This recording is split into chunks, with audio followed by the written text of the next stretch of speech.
One of the biggest critiques that you hear about Pokemon and its new generations is that the Pokemon designs don't look like actual Pokemons, more like Digimon, Yokai Watch, or whatever the new Pokemon killer is. And what do I have to say about it? Good. In fact, I love when they embrace the weird new designs. And what's weirder than animals on fire and sea creatures floating on land? Aliens.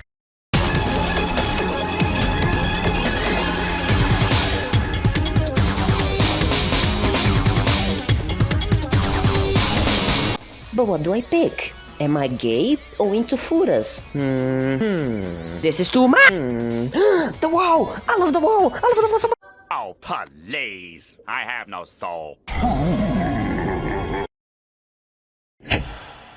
The footage I'm about to show you may be strong, offensive, and probably will make you sick. You have been warned.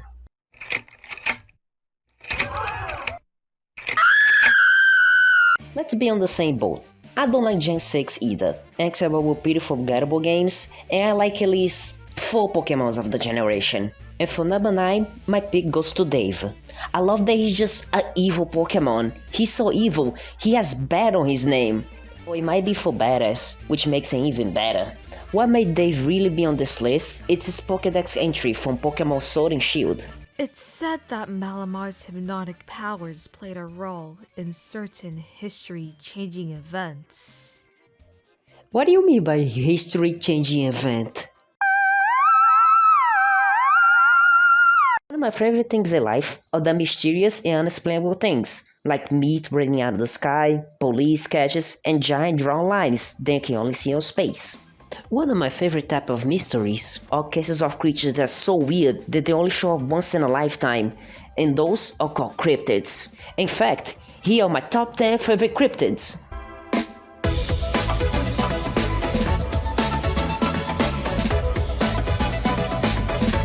Right, this is a Pokemon top 10 list. I guess this guy? I love the sewers. And what you can find in the sewers? That's right, shit! That's right, muck! I'm a big fan of the trash characters. Characters who are made to be ugly, nasty, or gomless. And Pokemon ain't no stranger to that.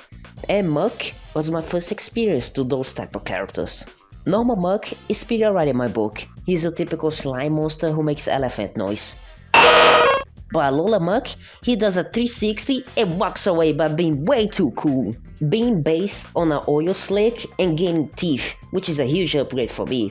I'll even say he's one of the few Pokemon that actually looks better in 3D. In the middle of the forest, there's a village consisting of small Pokemons. They all live a happy and free life, playing with each other, sleeping under the tree, and sharing food together. Until one day, Tyrantrum came in and killed them all. Heracross. Of course, my favorite bug-type Pokemon will be this bugger. A Hercules beetle, one of the sickest animals out there. If you ever watched my top 10 animals video, then I'll say it again, that I love bugs that are made just for fighting. Hey? And there really isn't anything more that I can say about Heracross without just looking at him. But Mega Heracross. As if being a bug wasn't cool enough, they have to go and turn him into a mecha. You can tell me otherwise, because he can shoot up his goddamn claws. That's sick! And he even has an air vent to cool you off on hot days. Bird. One of my favorite kaijus of all time is Gigan for the Godzilla series. He's a laser shooting, saw blade wielding chicken from outer space. If only we had a Pokemon based on that. I know, let's do it! But let's be honest, chickens are dumb. Here's my idea. What if he was a shark? A hammerhead shark? But you might be asking, how can a shark walk on land? Easy, my gullible, stupid viewer. Let's make it based on a land shark, one of the coolest shrubs in media. Ooh, and let's give it fighter. Oh, for fuck's sake. Hello, how are you? I am under the water. Every Pokemon fan has its favorite region. You see, they're not showing footage of Hoenn, but how much it's infested by water and blocking your path by stupid mechanics. What I do like about it is its roster of Pokemons. If Generation 3 was gonna be the end of Pokemon, like they were planning, I'll be okay with it. One of the reasons why I love the roster of Gen 3 is because a lot of the Pokemon designs look edgy, at least for Pokemon standards. And with the leaked designs, my points get even stronger. But we're getting sidetracked. My pick for number 3 go to Swampert, my favorite starter of all time. I do think that this is the perfect animal companion design in fiction. He's big, strong, intimidating, but also looks very friendly, and he's blue skinned. I love the color blue. I love that his Mega Evolution is just him going to the gym. But yeah, that's all in my opinion. I love your Pokemons, but I hate that you're 80% water infested with tentacles.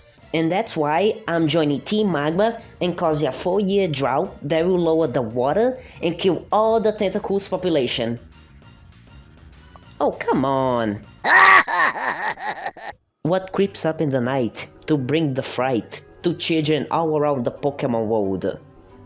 No, it's not Pokemon fans. Okay, actually, now that I think about it, Gengar, the grinning gas freak. This is a Pokemon I have very interesting stories with. I remember when I got access to my aunt's computer for the first time. I was like 8 or something, and I wanted to look up Gengar cards. And one of the results that I got was a picture of Gengar eating Pikachu.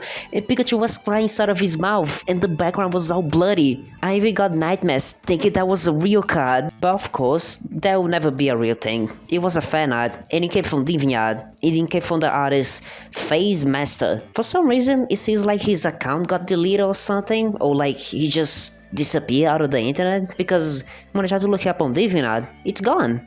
Face Master, if you're out there, I hope you're laughing. You made me cry as a child.